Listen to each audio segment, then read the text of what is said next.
Hi everyone. In this video, I'll explain how my code is structured and how it works end to end. The goal is to generate a classical shadow dataset for random quantum circuits with both ideal and noisy simulations, save it to JSON file, and then train a KNN model to predict a global circuit quality score. The work is divided into phases. Phase 1, the core object of the first phase is the Pauli measurement records. It stores two things: the basis, which tells me which basis was used on each qubit for each shot, and outcomes, which stores the measured eigenvalues. The main function is sample Pauli measurement cascade. For each shot, it chooses a random basis, rotate the circuit into that basis, and measures in Z, and converts the measured bits into +1 or -1 outcomes. The output is a clean record, and this is where it happens. And the output is a clean record that all later phases use. Phase 2,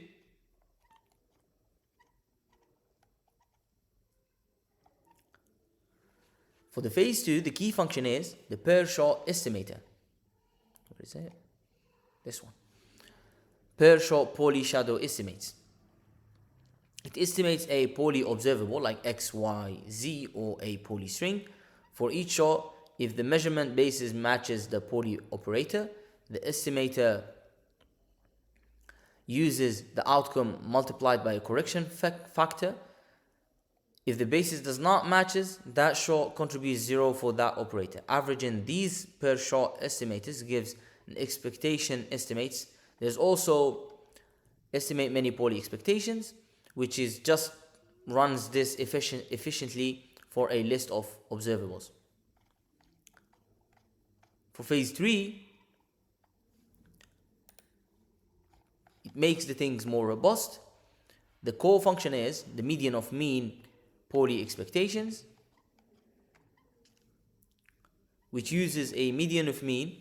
Basically, instead of one average over all shots, it splits shots into buckets, averages inside each bucket, and then takes the median across bucket.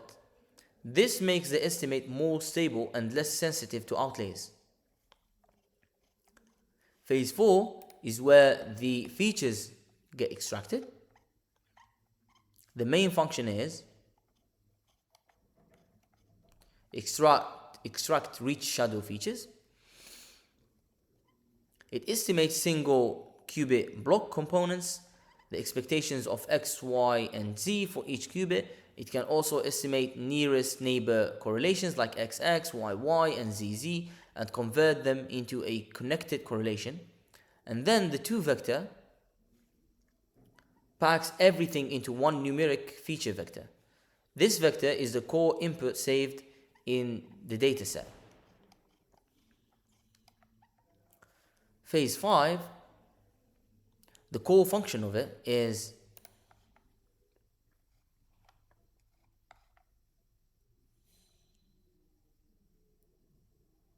build shadow example for a circuit, which is just in here, this one.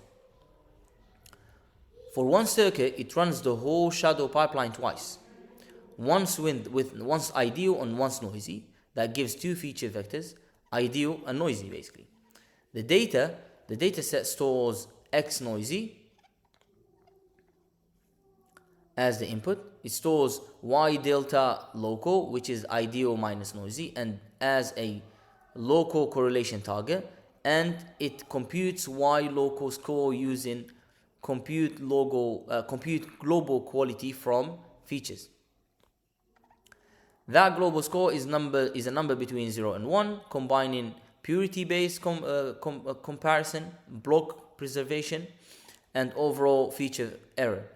The code also stores circuit metadata like depth and gate count.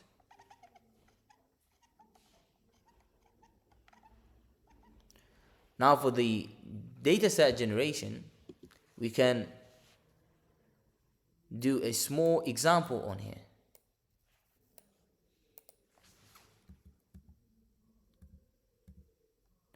So we will generate 3 qubits, three circuits with 3 qubits and depth of 3. Or we can generate only 2 circuits because it takes time.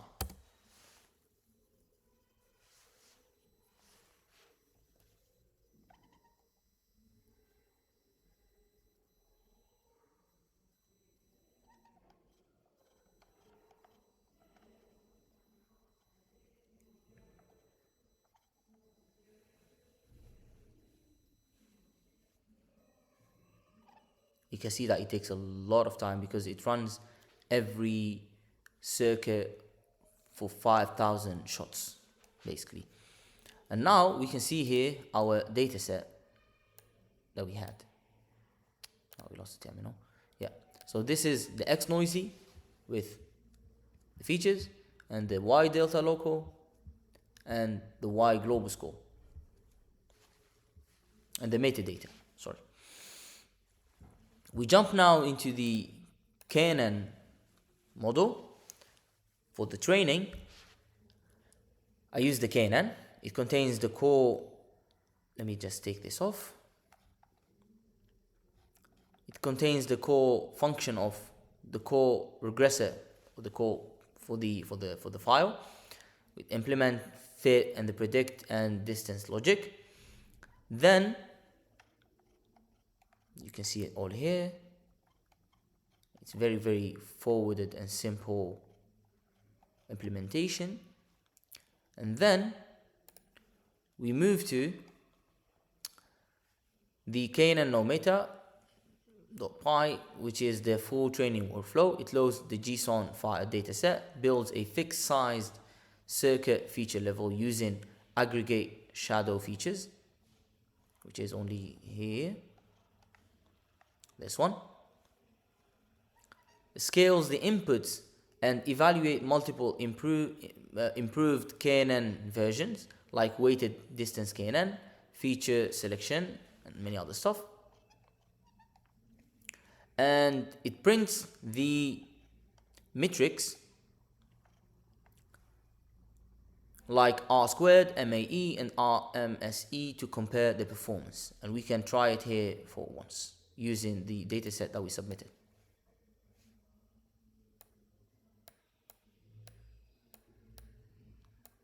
Oh, the terminal is stuck.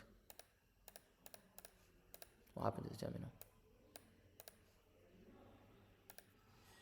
Yeah, we can just do this.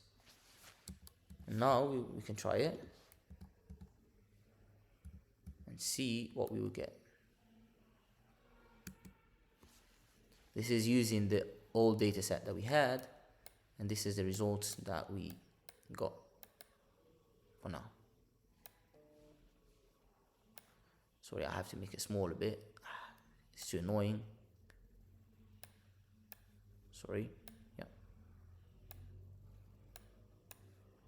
And this is the results that we had.